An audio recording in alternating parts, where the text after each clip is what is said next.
మాట్లాడదాం. మనతో పాటుగా ఇరిగేషన్ ఎక్స్పర్ట్ వి ప్రకాష్ గారు ఆర్టీవీ స్టూడియోలో ఉన్నారు. వివిధ అంశాలకు సంబంధించి చాలా కూలంకషంగా చర్చించే ప్రయత్నం చేద్దాం. సో ముందుగా ఏంటి ఈ రిపోర్ట్ ద్వారా కేసీఆర్ మొత్తం పాత్రధారి సూత్రధారి, కేసీఆర్ కర్త కర్మ క్రియ, ఆయన వల్లే కాళేశ్వరం నాశనం అయిపోయింది.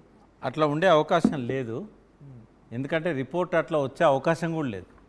వాళ్ళు ఏం చేస్తారంటే ఓవరాల్గా కేసీఆర్ ఇన్స్ట్రక్షన్స్ ఇచ్చాడని చెప్పి ఎవరైతే ఎవిడెన్స్ ఇచ్చారో అవన్నీ మీడియా ముందే జరిగినాయి కదా. ప్రింట్ మీడియా ప్రతి ఇంజనీర్ను విచారించినప్పుడు ఒక్క కేసీఆర్ గారిని తప్ప ఎవరిని ఇన్ కెమెరాలో విచారించలే. సో అందరూ చెప్పిన విషయాలను పట్టుకొని మీడియాలో కొంత స్పెక్యులేషన్స్ వచ్చాయి. ఈ కమిటీ ఏదైతే ముగ్గురు రాశారని చెప్తున్నారో, రాహుల్ బొజ్జా గారు కానీ, తిరుపతి లా సెక్రటరీ తిరుపతి గారు కానీ, ఇదంతా కూడా ఏంటంటే ఈ రకంగా ఉండే అవకాశం లేదు. అది వీళ్ళకు టైం కూడా దొరకలేదు, ఎందుకంటే 700 పేజెస్ టెక్నికల్ రిపోర్ట్, అది చాలా టెక్నికల్ అంశాలు ఉంటాయి. 2 రోజులలో ఎక్కడ చదవడం అవుతుందండి? మొన్ననే కదా ఇచ్చింది, 3 days కింద రిపోర్ట్ సబ్మిట్ చేశారు.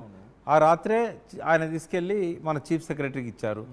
చీఫ్ సెక్రటరీ వాళ్ళకి ఇన్స్ట్రక్షన్స్ ఇచ్చినాక నాట్ ఈవెన్ 72 hours 700 పేజీల రిపోర్ట్ చదవడము, దాని మీద వాళ్ళు కూర్చొని ఒక అండర్స్టాండింగ్కి రావడము, అబ్జర్వేషన్స్ రాయడం అనేది, ఇదంతా కూడా ఏంటంటే పొలిటికల్గా కేసీఆర్ను మళ్ళీ ఫిక్స్ చేయడానికి ఒక మీడియాలో ప్రచారం కోసం తయారు చేసిన 10 పేజీల ఈ ముగ్గురు రిపోర్టు. దాన్ని అయితే అక్కడ న్యాయ కమిటీ చేసిన విచారణ కరెక్టే, కానీ ఈ ముగ్గురు ఆఫీసర్లు చేసిన విచారణకు టైం లేదు కాబట్టి మిస్టేక్స్ వచ్చే అవకాశం ఉంది. ఓకే, అవకాశం ఉంది అంతే. కానీ దీంట్లో మనం హోల్ అండ్ సోల్ గా చూస్తుంటే కేసీఆర్ కారణం అన్నింటికి. కేసీఆర్ కూడా కారణం కేసీఆర్. దేనికి కారణం? ఇప్పుడు మేడిగడ్డ అక్కడ కట్టాలన్నది వ్యాప్కోస్, మేడిగడ్డను అక్కడే కట్టమని చెప్పింది ఎక్స్పర్ట్ కమిటీ. వాళ్ళు 105 meters ఎత్తున కట్టమన్నారు. ఇంకా వాళ్ళు ఇచ్చిన 11 పేజీల రిపోర్ట్లో 3 సార్లు మేడిగడ్డను అక్కడ 105 కట్టాలని చెప్పారు. ఎవరు? ఇదే ఎక్స్పర్ట్ కమిటీ. శ్యాంప్రసాద్ రెడ్డి గారు, మళ్ళీ అనంతరాములు గారు, బోయినపల్లి వెంకటరామారావు గారు, చంద్రమౌళి గారు, వీళ్ళు దామోదర్ రెడ్డి గారు, ఈ 5 కమిటీ ఎక్స్పర్ట్ కమిటీ.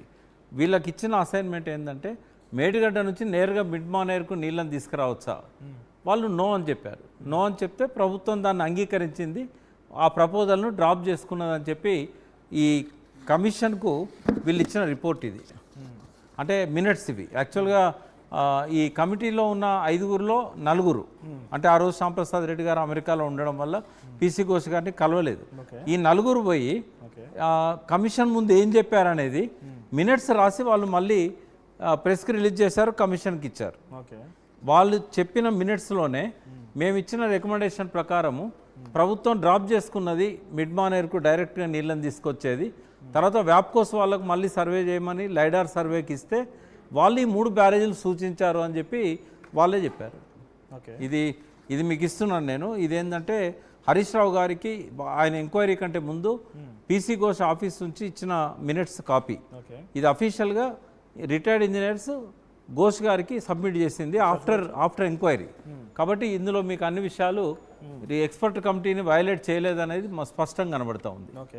సో అప్పుడు ఎక్స్పర్ట్స్ కమిటీ పేరులో వి ప్రకాష్ గారు చెప్తున్నట్టుగా అనంతరాములు, వెంకటరామారావు అండ్ చంద్రమౌళి, దామోదర్ రెడ్డి, సో వీళ్ళంతా కూడా ఎక్స్పర్ట్స్ కమిటీలో మెంబర్స్గా ఉన్నారు.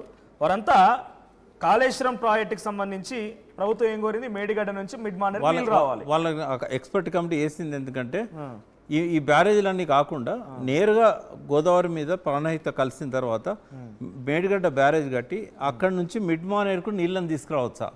వాళ్ళు ఏమన్నారంటే ఆ రిపోర్టు వాళ్ళ కమిటీకి ఇచ్చారు, ఎక్స్పర్ట్ కమిటీ రిపోర్టు. అందులో 11 పేజీలలో 3 సార్లు మేడిగడ్డ కరెక్టే 105 కట్టొచ్చు, కానీ మేడిగడ్డ నుంచి మిడ్ మానేర్కు డైరెక్ట్గా తేవడం వల్ల భూపాలపల్లి, తాడిచెర్ల కోల్ మైన్స్ ఉన్నాయి. ఇది మనము సొరంగం తవ్వలేము, కోల్ మైన్స్ ఎఫెక్ట్ అయితే ఓపెన్ కాస్ట్ మైన్స్ ఉన్నాయి.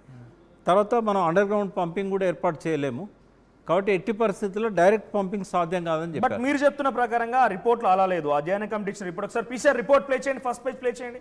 సో రిపోర్ట్లో మనం పరిశీలిస్తే the whole and sole experts కమిటీని అణిచివేశారు, తొక్కేశారు, ఆ రిపోర్ట్ని పట్టించుకోలేరు, ఆ రకంగా ఉంది. పీసీఆర్ రిపోర్ట్ ప్లే చేయండి. సో ఫస్ట్ పేజ్లో మనం రిపోర్ట్లో చూస్తే ఎగ్జిక్యూటివ్ సమ్మరీ అని చెప్పి ఆ రిపోర్ట్లో ఉంటే sole decision of the chief minister, ముందుగా సోల్ డెసిషన్ ఆఫ్ ద, ఇక్కడ చూడండి.